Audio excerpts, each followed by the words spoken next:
आज हम बात करेंगे एक ऐसे विषय पर जो भारत की सुरक्षा और आत्मनिर्भरता से जुड़ी ड्रोन तकनीक की दिशा में एक महत्वपूर्ण कदम है।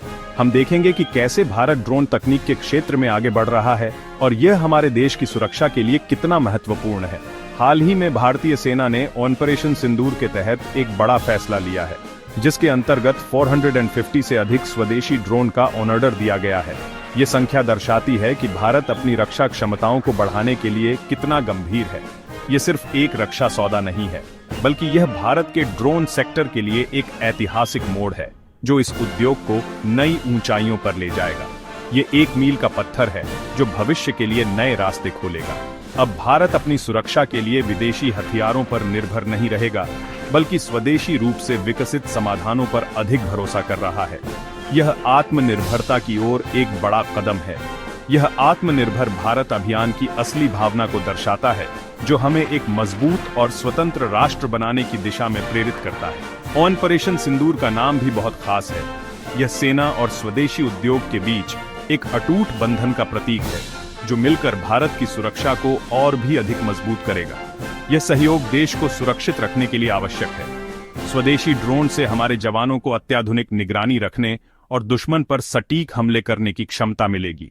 इससे हमारी सेना और भी शक्तिशाली बनेगी। जब हम हथियार अपने देश में ही बनाते हैं, तो हम बाहरी दबावों से मुक्त हो जाते हैं और अपने राष्ट्रीय हित में स्वतंत्र रूप से फैसले ले सकते हैं। ऑपरेशन सिंदूर भारत को रणनीतिक स्वतंत्रता की ओर एक कदम और आगे ले जाता है, जिससे हम अपनी रक्षा नीति को बिना किसी बाहरी हस्तक्षेप के निर्धारित कर सकते हैं। यह कदम भारत को एक सशक्त, आत्मनिर्भर और शक्तिशाली राष्ट्र के रूप में स्थापित करने में महत्वपूर्ण भूमिका निभाएगा। यह नए भारत की एक मजबूत नींव रखेगा। अब जानते हैं उन दो प्रमुख ड्रोनों के बारे में, जो भारतीय सेना की ताकत को कई गुना बढ़ाने वाले हैं। ये ड्रोन न केवल तकनीकी रूप से उन्नत हैं, बल्कि भारतीय सेना की आवश्यकताओं के अनुसार विशेष रूप से डिजाइन किए गए हैं। इनकी क्षमताओं को जानकर आप भी हैरान रह जाएंगे, जो ऑपरेशन सिंदूर के तहत सेना में शामिल हो रहे हैं। ये ऑपरेशन भारतीय सेना के आधुनिकीकरण की दिशा में एक महत्वपूर्ण कदम है, जिसका उद्देश्य हमारी सीमाओं को और भी सुरक्षित बनाना है। इन ड्रोनों के शामिल होने से सेना की निगरानी क्षमता और दुश्मन पर हमला करने की शक्ति में अभूतपूर्व वृद्धि होगी।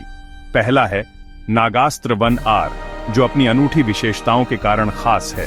एक कामिकाजे ड्रोन, जिसे आत्मघाती ड्रोन भी कहा जाता है, यह दुश्मन के इलाके में घुसकर उसे भारी नुकसान पहुंचाने में सक्षम है। जो लक्ष्य के ऊपर मंडराता है, उसकी पहचान करता है और फिर हमला करने के लिए सही समय का इंतजार करता है। यह ड्रोन दुश्मन की गतिविधियों पर लगातार नजर रखने और सटीक जानकारी प्रदान करने में भी सक्षम है और सही समय पर मिसाइल की तरह हमला करता है। इसकी सटीकता इसे पारंपरिक हथियारों से बेहतर बनाती है, क्योंकि यह कम से कम नुकसान के साथ दुश्मन को मार गिराने में सक्षम है। इसकी खासियत है कि मिशन रद्द होने पर या लक्ष्य बदल जाने की स्थिति में भी इसे सुरक्षित वापस लाया जा सकता है। इसे पैराशूट से सुरक्षित वापस लाया जा सकता है। यह तकनीक इसे दोबारा इस्तेमाल करने योग्य बनाती है, जिससे लागत कम होती है और दक्षता बढ़ती है। नागास्त्र 1R को पूरी तरह से भारत में बनाया गया है, जो मेक इन इंडिया पहल को बढ़ावा देता है। नागपुर की इकोनॉमिक एक्सप्लोसिव्स लिमिटेड ने बनाया है। यह कंपनी रक्षा क्षेत्र में आत्मनिर्भरता की दिशा में एक महत्वपूर्ण योगदान दे रही है। यह दिन रात काम करता है, जिससे हर मौसम में निगरानी और हमले की क्षमता बनी रहती है। 15-30 किमी की रेंज और 90 मिनट की उड़ान क्षमता रखता है। यह लंबी दूरी तक निगरानी करने और दुश्मन के ठिकानों पर हमला करने के लिए पर्याप्त है। यह ड्रोन बिना सैनिकों की जान जोखिम में डाले दूर से ही दुश्मन को निशाना बना सकता है। दुश्मन के बंकर या वाहनों को दूर से नष्ट कर सकता है। यह दुश्मन की युद्ध क्षमता को कमजोर करने और उन्हें पीछे हटने पर मजबूर करने में महत्वपूर्ण भूमिका निभाता है। दूसरा है स्विच ड्रोन, जो अपनी उन्नत तकनीक और बहुमुखी प्रतिभा के लिए जाना जाता है, जिसे आइडिया फोर्स ने विकसित किया है। यह भारतीय कंपनी ड्रोन तकनीक में नवाचार और उत्कृष्टता का प्रतीक है। यह वर्टिकल टेक ऑफ और लैंडिंग कर सकता है, जिससे इसे किसी भी स्थान से उड़ान भरने और उतरने की सुविधा मिलती है, जिससे यह पहाड़ी और दुर्गम इलाकों के लिए आदर्श है। यह उन क्षेत्रों में भी काम कर सकता है जहां पारंपरिक विमानों का उपयोग करना मुश्किल होता है। स्विच ड्रोन निगरानी और जासूसी में माहिर है, जो दुश्मन की गतिविधियों की सटीक जानकारी प्रदान करता है। 2 घंटे तक उड़ सकता है और 15 किमी दूर तक डेटा भेज सकता है।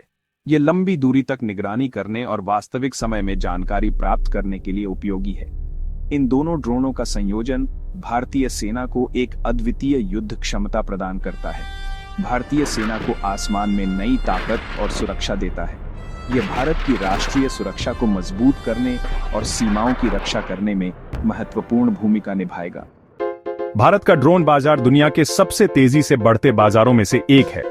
यह सिर्फ एक उभरता हुआ क्षेत्र नहीं है, बल्कि एक क्रांति है जो हमारे देश के भविष्य को नई दिशा दे रही है। ड्रोन तकनीक, जिसे कभी विज्ञान कथा माना जाता था, आज वास्तविकता बन चुकी है और हमारे जीवन के हर पहलू को प्रभावित कर रही है। अनुमान है कि 2030 तक इसका आकार 23 अरब डॉलर तक पहुंच सकता है। यह आंकड़ा इस बात का प्रमाण है कि भारत ड्रोन तकनीक के क्षेत्र में कितनी तेजी से आगे बढ़ रहा है। यह विकास दर न केवल निवेशकों को आकर्षित कर रही है, बल्कि युवाओं के लिए भी नए अवसर पैदा कर रही है।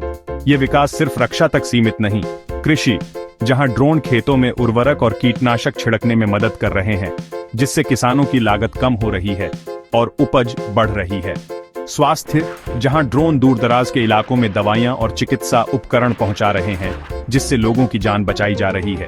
लॉजिस्टिक्स, जहां ड्रोन सामान और पार्सल को तेजी से और कुशलता से पहुंचा रहे हैं, जिससे व्यापार और वाणिज्य को बढ़ावा मिल रहा है।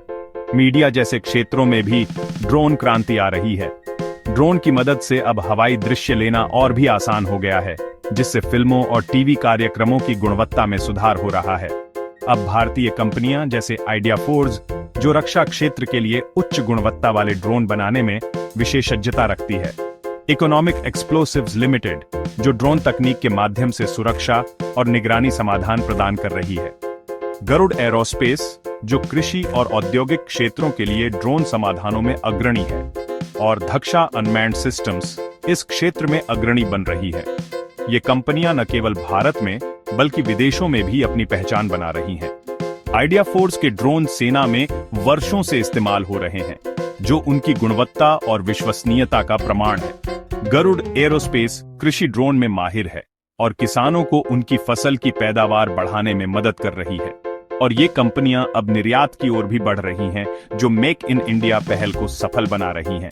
ड्रोन उद्योग में हार्डवेयर, सॉफ्टवेयर, डेटा एनालिसिस और पायलट ट्रेनिंग जैसे कई नए रोजगार के अवसर पैदा हो रहे हैं। यह युवाओं के लिए एक सुनहरा अवसर है कि वे इस उभरते हुए क्षेत्र में अपना करियर बनाएं। ड्रोन दीदी जैसी योजनाओं से ग्रामीण महिलाओं को भी तकनीकी सशक्तिकरण मिल रहा है, जिससे वे आत्मनिर्भर बन रही हैं और अपने परिवारों का समर्थन कर रही हैं। ड्रोन क्रांति न सिर्फ सीमाओं की सुरक्षा, बल्कि आपदा प्रबंधन और शहरी नियोजन में भी महत्वपूर्ण भूमिका निभा रही है। ड्रोन क्रांति न सिर्फ सीमाओं की सुरक्षा, बल्कि देश के भीतर समृद्धि और विकास का नया अध्याय लिख रही है। यह तकनीक भारत को आत्मनिर्भर बनाने और वैश्विक मंच पर एक मजबूत खिलाड़ी के रूप में स्थापित करने में महत्वपूर्ण योगदान दे रही है। ऑपरेशन सिंदूर ने भारत में ड्रोन निर्माण के लिए नई आपूर्ति श्रृंखला को जन्म दिया है। पहले कंपनियां मोटर, बैटरी, सेंसर जैसे पुर्जों के लिए चीन पर निर्भर थीं, जिससे सुरक्षा जोखिम भी था। अब देश में ही इन पुर्जों का निर्माण हो रहा है। कोई कंपनी बॉडी के लिए कार्बन फाइबर बना रही है, कोई मोटर, कोई सॉफ्टवेयर। ये इकोसिस्टम भारत के ड्रोन को सही मायनों में मेड इन इंडिया बनाता है। सरकार, निजी क्षेत्र और शिक्षण संस्थानों के सहयोग से अनुसंधान और विकास में भारी निवेश हुआ है। यह स्वदेशी आपूर्ति श्रृंखला भारत को वैश्विक ड्रोन बाजार में भी प्रतिस्पर्धी बनाएगी। ऑपरेशन सिंदूर ने make in India for the world के सपने को हकीकत में बदलने की रफ्तार तेज कर दी है। तकनीक और आत्मनिर्भरता की चर्चा के साथ हमें लोकतंत्र की अहमियत भी याद रखनी चाहिए। 25 जून 1975 को भारत में आपातकाल लागू हुआ। यह लोकतंत्र का सबसे काला अध्याय था। उस समय नागरिकों के मौलिक अधिकार छीन लिए गए, संविधान को ताक पर रख दिया गया और विपक्षी नेताओं को जेल में डाल दिया गया। संसद, न्यायपालिका और प्रेस तीनों संस्थाओं को कमजोर किया गया। 42वें संविधान संशोधन के जरिए मौलिक अधिकारों पर पाबंदियां लगाई गईं और न्यायपालिका की शक्ति सीमित करने की कोशिश हुई। यह दौर हमें सिखाता है कि लोकतंत्र सिर्फ चुनाव नहीं, बल्कि नागरिकों की आजादी और संस्थाओं की स्वतंत्रता है। आज 50 साल बाद हमें संकल्प लेना चाहिए कि लोकतंत्र की रक्षा हर नागरिक की जिम्मेदारी है। आपातकाल के 21 महीने आम जनता के लिए बेहद कठिन थे। मौलिक अधिकार निलंबित, हजारों लोग बिना कारण जेल में। प्रेस पर कड़ी सेंसरशिप थी, सरकार की अनुमति के बिना अखबार छप नहीं सकते थे। विरोध करने वाले पत्रकारों को जेल में डाला गया। कई अखबारों ने संपादकीय खाली छोड़कर सेंसरशिप का विरोध किया। ये लोकतंत्र की लड़ाई का प्रतीक बन गया। तानाशाही के अंधेरे में भी लोकतंत्र की लौ बुझी नहीं। लोग छिपकर सरकार के खिलाफ पर्चे बांटते, गुप्त बैठकें करते रहे। ये संघर्ष दिखाता है कि भारत के लोगों के डीएनए में लोकतंत्र गहराई से बसा है। 1977 में चुनाव हुए, जनता ने तानाशाही को नकार दिया और लोकतंत्र की वापसी कराई। आपातकाल का अनुभव बताता है, जागरूक नागरिक और साहस ही लोकतंत्र का सबसे बड़ा सुरक्षा कवच है। आज हमने ऑपरेशन सिंदूर की तकनीकी आत्मनिर्भरता और आपातकाल के 50 साल पर लोकतंत्र की अहमियत पर चर्चा की। दोनों विषयों का मूल संदेश है आत्मनिर्भरता और जवाबदेही। तकनीकी आत्मनिर्भरता हमें बाहरी खतरों से बचाती है, राजनीतिक आत्मनिर्भरता आंतरिक तानाशाही से। स्वदेशी तकनीक से हम सामरिक रूप से स्वतंत्र होते हैं, युवाओं के लिए नए अवसर बनते हैं। लोकतंत्र हमें सरकार से सवाल पूछने, आलोचना करने और बदलाव लाने का अधिकार देता है। एक मजबूत लोकतंत्र ही नवाचार और रचनात्मकता के लिए सही माहौल देता है। भारत का भविष्य तकनीकी आत्मनिर्भरता और लोकतांत्रिक मूल्यों, इन दोनों स्तंभों पर टिका है। यही रास्ता भारत को विश्व गुरु बनाएगा।